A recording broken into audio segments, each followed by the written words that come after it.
Muy buenas tardes a todas y todos. Vamos con la segunda clase de Teoría General de los Derechos Humanos.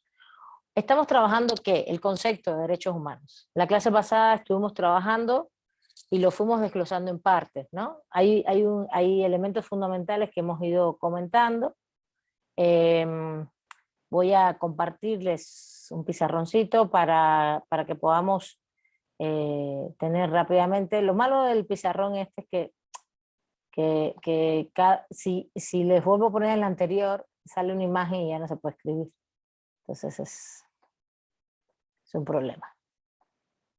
Bueno, vamos allá. Hablamos, ¿quién me dice los elementos que dimos de los derechos humanos? Rápidamente, así, esquemáticamente, la clase pasada. A ver, vamos.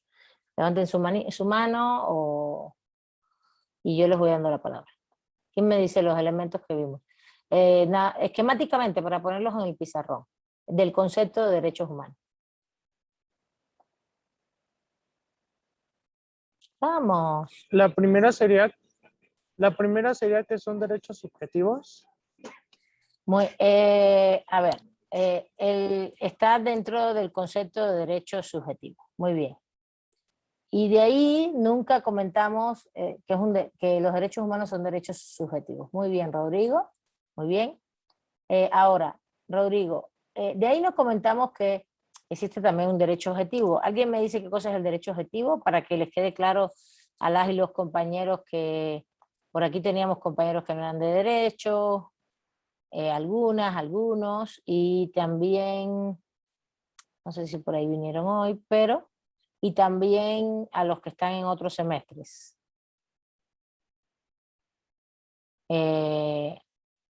¿Quién me dice qué cosa es el derecho objetivo? Y después, ¿quién me dice qué cosa es el derecho subjetivo? Vamos. El objetivo, profesora, son las normas jurídicas que tienen respaldo coactivo del Estado.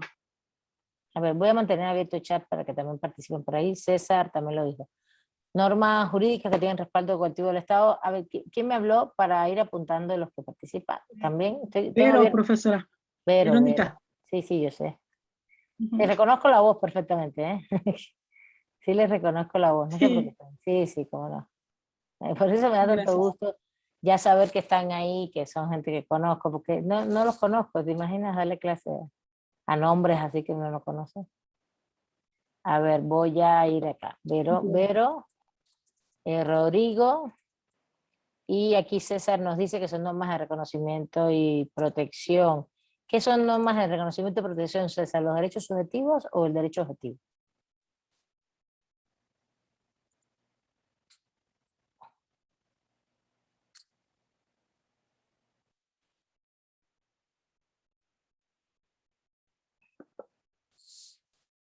Bueno, en lo que César responde, vamos a ver, vamos a ir viendo.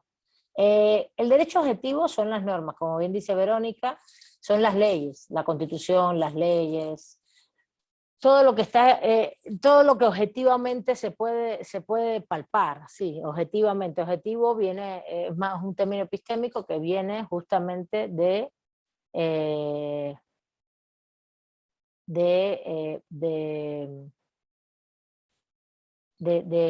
algo que pueda palparse objetivamente, materialmente, como un objeto. Mientras los derechos subjetivos sí son reconocidos, protegen, César, estoy de acuerdo, pero teníamos otro concepto ahí. A ver, ¿quién me dice cuál es el concepto de los derechos subjetivos?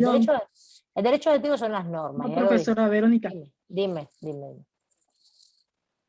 Son las expectativas de acción y de omisión que un sujeto de derecho tiene con respecto a otro sujeto obligado. Exactamente. ¿Qué más? ¿Qué más dijimos al respecto de eso?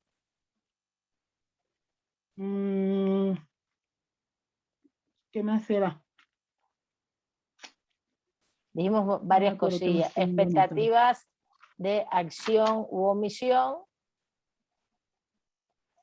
Que yo puse hacer o no hacer, y eso lo explicamos muy bien la clase pasada, no vamos a volver ahí. Ya lo explicamos la clase pasada justamente, qué quiere decir expectativas de hacer o no hacer. Y y ya no le pusimos más nada. Bueno, por acá dice César, son de reconocimiento, protección. Sí, las normas constitucionales, las leyes también. Yo lo que estoy haciendo es una distinción entre objetivo y subjetivo, porque los subjetivos tienen que ver con sujetos, como bien dice Vero, y los sujetos, dijimos la clase pasada que pueden ser personas físicas o personas jurídicas, y lo dice muy, muy claro el autor y la autora. Las personas físicas o jurídicas tienen capacidad de obrar, así le llaman, que no es otra cosa, yo le voy a poner, es un concepto más amplio la capacidad de obrar, pero vamos a poner capacidad jurídica, y eso lo hablamos toda la clase pasada, que es esos derechos tú los tienes a partir de que tienes capacidad de obrar, capacidad jurídica. Por ejemplo, si naces, te registran, tienes la identidad, ¿no? Hay un registro, hay un derecho, tú tienes derecho a la identidad, a tener un nombre, ¿no? Y eso es muy importante en el circuito del mundo jurídico actual, en el circuito del mundo, porque si tú no tienes un nombre, a ver, ¿quién me dice por qué es importante un nombre, que tengamos nombre? Mariana, que se llame Mariana, no te estoy preguntando a ti, Mariana, ¿no? Tú hablas si quieres. A Nelsi, que se llame Nelsi. Nelsi, no me acuerdo tu apellido, sería bueno que lo pusieras.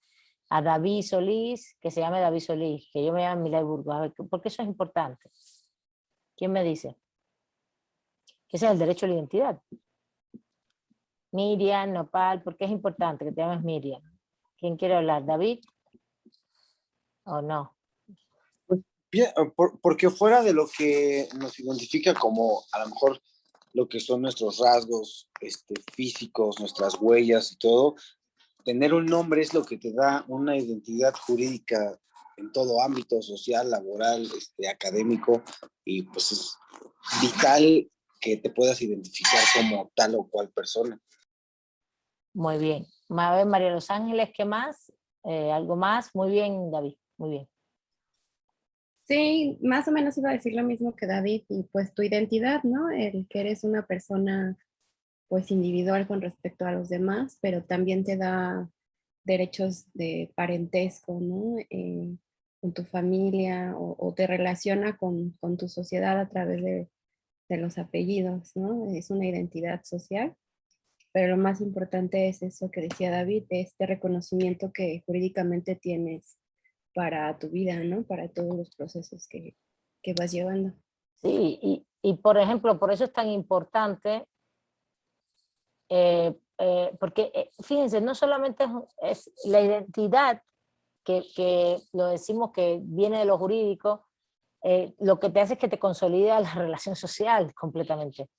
Porque si tú naces, te registran, y mire, les voy a decir una cosa, cuando hace 2 años, fue hace 2 años la candidatura de Marichui, ¿no? María de los Ángeles, seguro que lo tienes claro.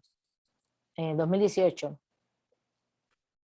En 2018. Bajaron todas Yes. las comunidades zapatistas a intentar, hubo un acto grandísimo en Chiapas y bajaron a ver, ¿no? Como un acto así de la candidatura de Marichui electoral.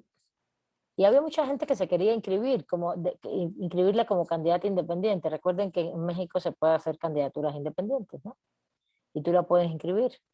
Y para inscribirla, las personas iban, había personas con los celulares y te fotografiaban tu credencial de lector, ¿no? Y de ahí salía en el registro y tú estabas votando por la candidatura, así es como se hizo. Votando, no estás votando, estabas avalando que fuera candidato independiente. Y podía haber tenido perfectamente la cantidad requerida, pero muchísima gente de las comunidades indígenas nunca se ha registrado. Ni les interesa, ¿eh? Del todo no crean que les interese tanto. A mucha gente puede ser que le interese, a muchas otras gente no.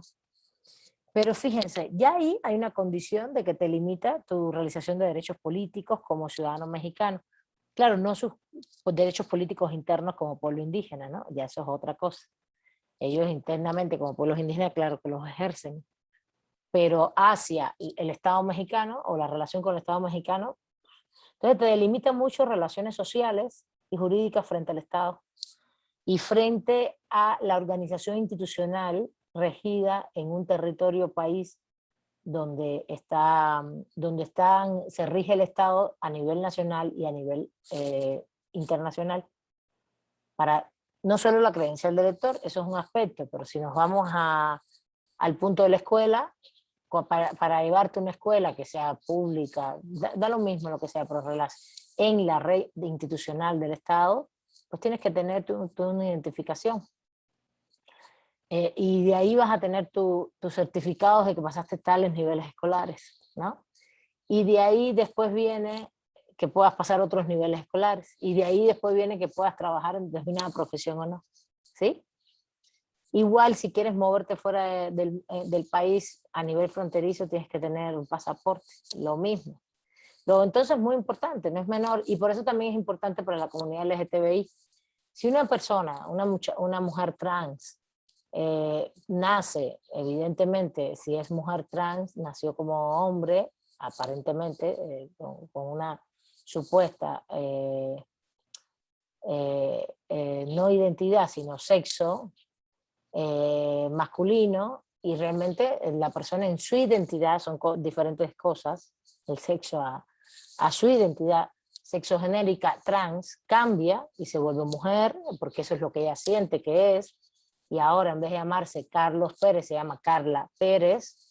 Es muy importante cambiar su nombre, porque se imaginan, van por la vida gestionando su vida como Carla Pérez, que es como ella se siente, cómo se siente mujer, etcétera. Estoy llevando ya el tema de la identidad a otros ámbitos de grupos vulnerables, esto es muy importante, ¿no? Y uno hace así, dice, pero tú eres Carlos Pérez, y aquí en tu foto que no coincide con tu cara, no, pues sí soy yo, ¿entiendes? Y por eso es tan importante, y es un gran logro de la Ciudad de México que todo eso esté establecido sin ningún problema desde el punto de vista legal, ¿no? Que tú puedas cambiar tu nombre si tú quieres, y por supuesto tu sexo, a partir de que tú eres una mujer trans, y no quieres ser hombre, y punto. Que supuestamente, no es que nacieras hombre, con un sexo masculino, y que tú cambias en ese sentido. A ver, María de los Ángeles, te doy la palabra. Es que me recordó también el caso de cuestiones de identidad que tienen que ver con desaparecidos o hijos de desaparecidos, porque los hijos de desaparecidos crecen con una identidad, digamos, falsa, hasta que se enteran o se les encuentra. Y me tocó ver el caso de uno de ellos que dice, pues yo crecí con el nombre de Fernando y voy a seguir, o Rodolfo, no me acuerdo, y ahora tengo los apellidos de mis padres, pero sigo siendo Rodolfo porque esa es mi identidad, ¿no? Entonces se vuelve también algo así como súper paradigmático de cómo se violenta un poco el derecho a quien tú eres. ¿Y por qué es falsa? ¿Por qué? No entiendo. Bueno, no No lo he decía, visto. el decir que tenía los apellidos de sus apropiadores, se llamaba Rodolfo Pérez algo, y cuando descubre que es hijo de desaparecidos, se cambia el apellido, pero No. conserva su nombre de pila porque es con el que se identifica. Ya. Son procesos de recobrar tu identidad también como derecho, Sí, ¿no? está durísimo eso. Sí, ella está hablando de los desaparecidos. Es que, ¿sabes qué? Hablaste de desaparecido y empecé en desaparición forzada en México. Y yo dije, ¿por qué? ¿Y por qué el chico tiene que ser con una identidad falsa? No, porque estaba pensando en el caso mexicano, única y exclusivamente, No, ¿no? estos son casos de los hijos de desaparecidos de las De, mamás de de la Plaza de Mayo. Argentina, de Chile, que fueron los que, no, les fue expropiada su identidad, ¿se imaginan? Eso es terrible, ¿eh? Eso es terrible. Eso es muy buen ejemplo del tema del derecho a la identidad, que ahí incluso se mezclan los derechos, identidad, memoria histórica, porque la memoria histórica es reivindicar a mis padres verdaderos, ¿no? Mis padres se llamaban, no sé, Alfredo Burgos, Marta Matamoros, así se llaman mis padres, no les pasó nada nunca por suerte, y viven todavía, pero háganse la idea, fueron desaparecidos y yo ahora me llamo Carla Pérez, y nada, ni soy Carla ni soy Pérez, me habían puesto Milay y soy Burgos Matamoros, imagínense, es terrible, ¿no? Pero ahí, fíjense, es otro proceso, claro, y claro, de cambio de nombre, de lo jurídico o decides no cambiarlo. Bueno, depende también de lo psicológico y lo impactante que puede ser. No he leído exactamente qué hacen los hijos de desaparecidos en Argentina y Chile, pero es un muy buen caso. Pero bueno, volviendo al tema de la identidad, ¿qué es lo que nos da esto? Ese proceso que inicialmente nos parece muy formal, como que inscribirse, etcétera, muy circunscrito a un estado, a la relación con el estado, con los estados donde tú nazcas. Digo él o los, porque bueno, yo por ejemplo, si yo que tengo doble nacionalidad, tengo nacionalidad mexicana y nacionalidad cubana, si tengo un hijo con mi esposo, es cubano, es mexicano, ¿entienden? Por naturalización. Y nace aquí, es mexicano porque nació aquí. Y además porque le puedo dar la cubana porque es hija de cubana. Bueno, yo tengo amistades que él es cubano, ella es colombiana y el niño nace aquí, tiene 3 nacionalidades, tiene 3 condiciones jurídicas, ¿no? Se puede escribir en los 3 sin ningún problema. Entonces, lo que quiero decir con esto es que es muy importante porque te da el derecho a moverte, a hacer una relación institucionalizada en frente no solo al estado donde tú estás, al territorio, el espacio donde tú vives, institucionalmente al estado, sino también frente a otros estados, ¿no? Y a otras instituciones estatales. Y digo estatales porque una comunidad indígena también es una institución, y una comunidad indígena puede ser que esto no le interese para nada, que viva en una total relación social entre ellos mismos o con otras comunidades y que no estos factores no sean tan relevantes. En el caso mexicano esto no es así. En el caso mexicano es relevante, si trasciende, porque la institucionalidad mexicana llegó a todos los puntos del país, incluso a las comunidades más recónditas. ¿Está bien? Bueno, ¿están aquí o ya se aburrieron? ¿Dónde andan?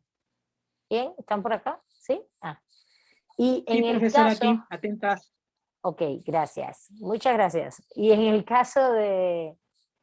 caso por ejemplo, pero si te vas a Ecuador, a Bolivia o por ahí toda la zona esta amazónica que ubica, si ustedes ven el mapa, lo van a ubicar entre Brasil, Bolivia, Ecuador,